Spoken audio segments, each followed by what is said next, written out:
We've already taken the HTC Desire 816 head-to-head against its top-tier sibling, the One M8. How does it compare to some other phones? I'm Joe Levi for Pocketnow, and this is the Desire 816 versus the Motorola Moto X.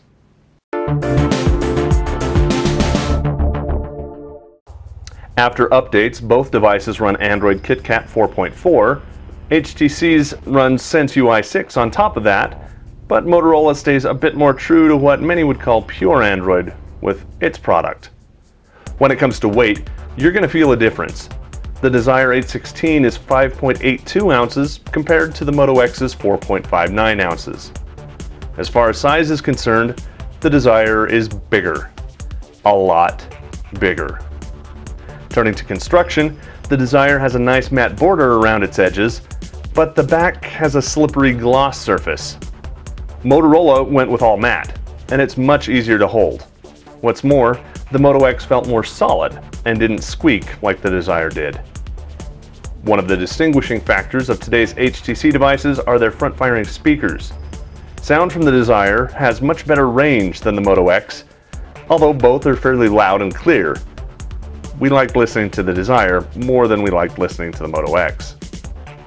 The screens on the two phones are really where you'll notice the difference.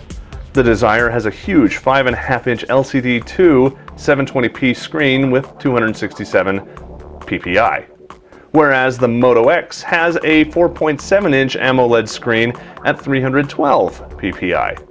Both are 720, though the Moto X was crisper and had deeper blacks.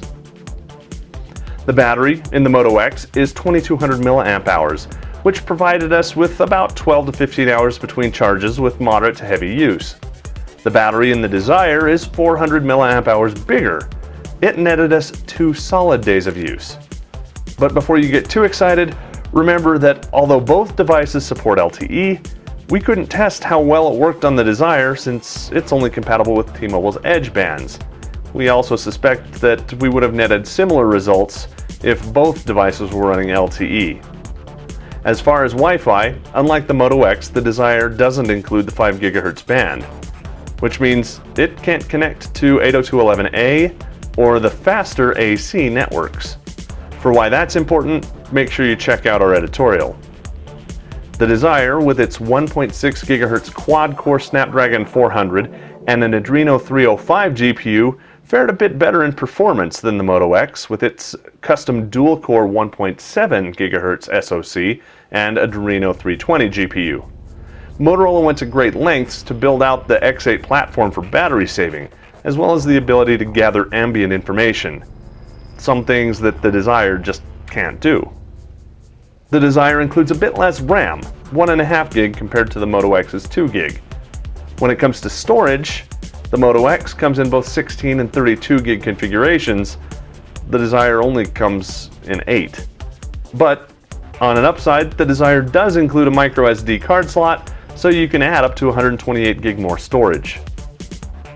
The Desire 816's 13 megapixel camera is a few megapixels better than the Moto X's 10 megapixel sensor, but in practice, they perform about the same. Like we mentioned in our last video, the Desire 816 is missing NFC. Though we can live without Google Wallet and ISIS features, not being able to tap to beam content from one device to another, well, that's a disappointment. There's no doubt that both the Moto X and the Desire 816 are great phones. What it really comes down to is size. If you want a big, phablet-like experience with a large screen and forward-firing speakers, you want the Desire 816. If you want something more compact and want a bit more depth and contrast on your screen, the Moto X is the way you want to go. That's how the Desire 816 stacks up against the Motorola Moto X.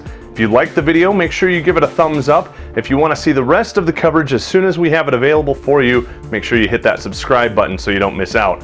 While you're at it, share it with your friends on all your favorite social media networks. We're there. We'd love to see you there too.